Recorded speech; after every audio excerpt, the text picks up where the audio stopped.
Hi, I'm Charlotte and this is Tired Mama Tries to Read, and here is a book haul for your pleasure.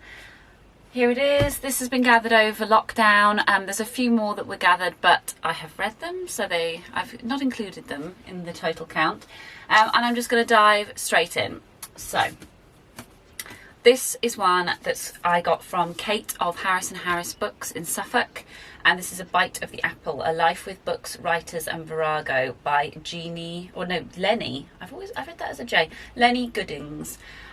Delicious, says Margaret Atwood. I love Virago. I collect the green spined ones. So they're sort of the vintage ones that you get. And this is really interesting because this is published by Oxford. So I wonder if she says something about Virago that they didn't like. But I'm interested to know about how they built up the publishing press. She joined the team quite early on. So it's part memoir, part history of Virago, and part thoughts on over 40 years of feminist publishing. So yeah, I'm excited about that. I saw that on Kate's virtual shelves and bagsied it as soon as I could. Another one I've got is Jacob's Room. It's full of books, A Year of Reading by Susan Hill. I thought this was Howard's End is on the Landing, which is the first in her these two parts of a book about books. So Susan Hill wrote Woman in Black, which I haven't read. In fact, I haven't read any Susan Hill, so this will be my first. I just love reading about books. I don't know about you guys, but it makes me feel passionate about reading, and I think any book that's good makes you want to read another one, regardless of whether it's fiction, fact, whatever. And these are kind of the ultimate, aren't they, really? Because you just end up making reams and reams of lists of things you want to read next. Things I got from Kate's Bookshop, Harris & Harris, is Jeanette Winterson's Frankisstein. So you guys will have seen this. This was, I think, is it shortlisted or longlisted for the Booker Prize? But I think, hasn't it been shortlisted again for the Women's Prize, or have I made that up? But anyway, the synopsis, if you didn't know, is as Brexit grips Britain, Rye, a young transgender doctor, is falling in love, the object of their misguided affection, the celebrated AI specialist Professor Victor Stein. I mean, it just sounds really, really awesome. And I have read Jeanette Winterson before. I've read The Passion, which I really loved, set during the Napoleonic Wars. Yeah, I loved her style for that. I did that for university, so this will be the first one I've read since then, and I'm looking forward to it. This I've been meaning to get for ages. Melissa Harrison's All Among the Barley. I saw this twinned with her previous book, and the previous book had a cover that to me was something that would never have dragged me in. It was very sort of flowers on a hillside kind of romance. So I don't know why they've decided to go for this look, because this is very sort of literary fiction style look. And it was it shortlisted for something? Somebody at the Observer and the New Statesman and the Irish Times and the BBC History Magazine all said Book of the Year. I don't know if it actually won their Book of the Year or if that's a quote. You know how they like to steal things out of a very long review, which, in fact, one of my funniest ones was, and I don't like Will Self, but one of my funniest ones was Will Self gave a scathing review to a book about, I think it was something to do with psychology, and he made a sarcastic remark about, so the remark in itself was really awful, but the publisher took that remark away from the context of the review and put it on the front. I mean, it was something like a dazzling example of wit and something around. I remember seeing it in the bookshop and thinking, that was one of the most scathing reviews I've ever read. Did I read it wrong? And it wasn't. They'd obviously just done it, and they must have done it on purpose. I don't think they just did that by accident. So anyway, I'm always a little bit sort of dubious when you see things like Book of the Year, because that doesn't necessarily mean it was, but it's set in the countryside, rural England, 1930s. I don't know, I just feel drawn to it. But I think Bert of A Storytime read it and didn't like it, so let me know if you guys have given it a go. As I promised myself I would get a Truman Capote book, and I got In Cold Blood, which has got some kind of dead fly on the front. Something's come a cropper on my books, oh dear. It's also got a very disturbing picture of the two killers, Perry Smith and Dick Hickok. Wow, that's a difficult name to pronounce. I love these covers though, and the other Capote ones were gorgeous. So I've never read it. It's, hailed as the start of the true crime genre. and after reading Swan Song, I just really have to read his stuff. Then I got this, Finding Ultra by Richard Roll. So I think from Cold Blood on, we're into other bookshops that I have purchased books at. So this is Rejecting Middle Age, Becoming One of the World's Fittest Men and Discovering Myself. I got this for Stephen because in the last year and a half he's become obsessed with running, and he's lost like over 5 stone, I think, in all. Is it over 5 stone? Something like that, coming up to 5 stone. He wasn't, he's a tall guy, so he can carry kind of weight without it looking like weight. So, but it's quite a transformation to behold, and it's pretty much all been done through running, and he's obsessed with it in a kind of spiritual way. So I've got him a couple of running books, and I don't want to I hate to break this to you, but I've also started running in the last month, and I've really enjoyed it.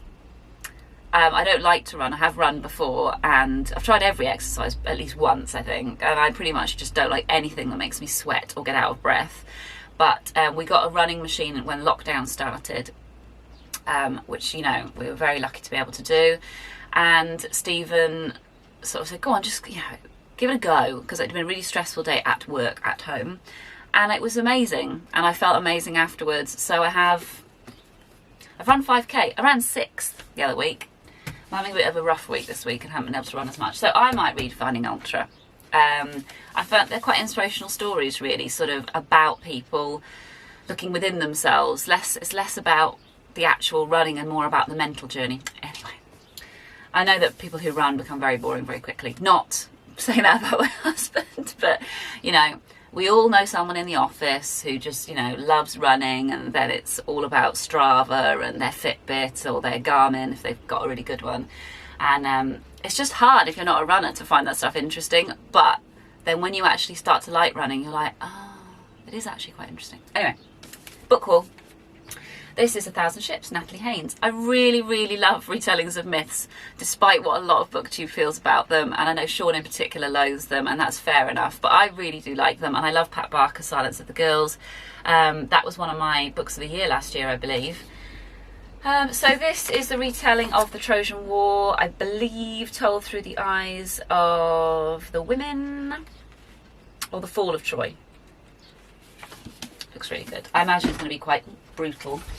My Best Friend's Exorcism by Grady, Hendrix. So Sian read this only a couple of months ago, and me and Doris from Aldi Books were really interested in it. And then Doris put on our little Voxer chat that she'd bought this cover. Now this is not the cover I'd seen that Sian had read.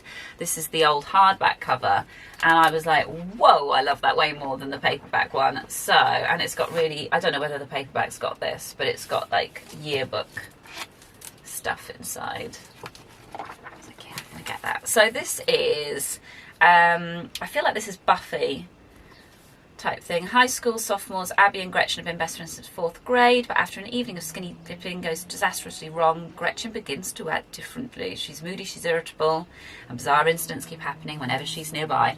Bit of escapism, you can't go wrong. Not so escapist is Furious Hours, Murder, Fraud, and the Last Trial of Harper Lee by Casey Kep, or Sepp, I'm not sure. This is shortlisted for the Bale Gifford Prize for Non-Fiction, which I've never heard of because I'm rubbish with prizes, but it looks good. The review on the front by Helen MacDonald, author of H's for Hawk, kind of sold me on it. Impossible to put down, a beautiful, sobering and sometimes chilling triumph. So this is the story of a murder that occurred by a Reverend Willie Maxwell in the 70s, and Harper Lee's obsession with that murder, and how she went to follow the case with the thought of writing, maybe as her friend Capote did, a kind of in cold blood story, but never actually wrote it. It's the story Harper Lee wanted to write, and this is the story of why she couldn't. So I've read To Kill a Mockingbird just like everyone else on the planet, but I haven't read, is it The Watchman? I haven't read that, and I know about all the controversy about her not wanting to have that published, and that perhaps those papers were kind of taken from her at a time of weakness in her old age. So there's other stuff about Harper Lee I'd like to know about, and that one looks really good anyway. Kevin Wilson's Nothing to See Here. I have seen this everywhere for months and wanted it, and then I was like, I'm getting it. I don't know whether it's going to be up my street. I really don't. It's about these roommates that become inseparable friends, and then I think time passes between them. When they get back in touch, one of the roommates, you know, she's a grown woman now, she's had children, and she asks the other one, do you want to be my children's nanny? But the problem is that her children spontaneously combust. So I feel like that is going to be, I would hope, a metaphor for how fragile children are and for the responsibilities of parenthood, all that kind of thing. And if so, what an awesome idea. So I'll let you know how that one goes. I can't remember where I think actually it was Simon of Savage Reads said that this was incredible, and I'm so happy because I'd bought it like the week before, so I'm excited to give it a go. How Much of These Hills is Gold by Pam Zhang. Loads of amazing reviews all over the front. I believe, yeah, it's about a family's time in the American West during the gold rush. And I believe, unforgiving American West, dotted with giant buffalo bones and tiger paw prints, searching for a place to give their bar, I'm guessing is their dad, but I don't know, a proper burial. It's an adventure story about siblings divided and bound and the powerful illusion of the American dream. And this edition is gorgeous, really lovely. I mean, it didn't used to when I worked in the bookshop. I don't know why, but I love the coloured edging on the books. There's a proper word for it that has escaped me. To join the club, I've decided to get Hamnet by Maggie O'Farrell, and I will be adjudicating between Mercedes and Sean as to who was the correct interpreter of this book, as they had very differing opinions. As Sean has already pointed out, but I'll point out again, the cover is delightful. Look at that, embossed H. So it's a beautiful book to own. I've read Maggie O'Farrell. I read I Am. Can't remember if I've read any of her fiction now I've said that. After you... No, I think it is just I Am. But I love that book. I think this is going to be difficult for me because it is about the death of a child. And I find that anybody's going to find that difficult. I'm not saying I'm sort of like unique, but when you've got a particular type of anxiety where you imagine the death of your child pretty much every day, and I know, again, a lot of parents suffer from that, but I seem to be quite seems to be on my mind a lot, even when we don't have a pandemic on. That could be a bit raw, but also sometimes that sort of thing is therapeutic. And there goes Jack barking at something. Oh, he's right there, I can see him. Then I got Heartbeat of Wounded Knee, Native America from 1890 to present by David Treuer. This was a cheeky internet buy. This was really cheap on the website that I'm not meant to shop on anymore, and I'm going to really try. This is my quarterly reminder to myself to not shop on Amazon, and I do succeed to a certain point, and then it just all goes horrendously wrong. So if you feel the same, that you try really hard to stick by your morals and then you fail miserably, my trick is to sort of spend money with them and then spend the money I would have spent with another bookseller with that bookseller, and end up having 3 times as many books and very little money in my bank account. So anyway, this looks amazing. This is obviously taking its lead of its title from Bury My Heart at Wounded Knee, the famous book by D. Brown. And I don't 100% know enough about Bury My Heart at Wounded Knee. I should have read it. It's really bad that I haven't.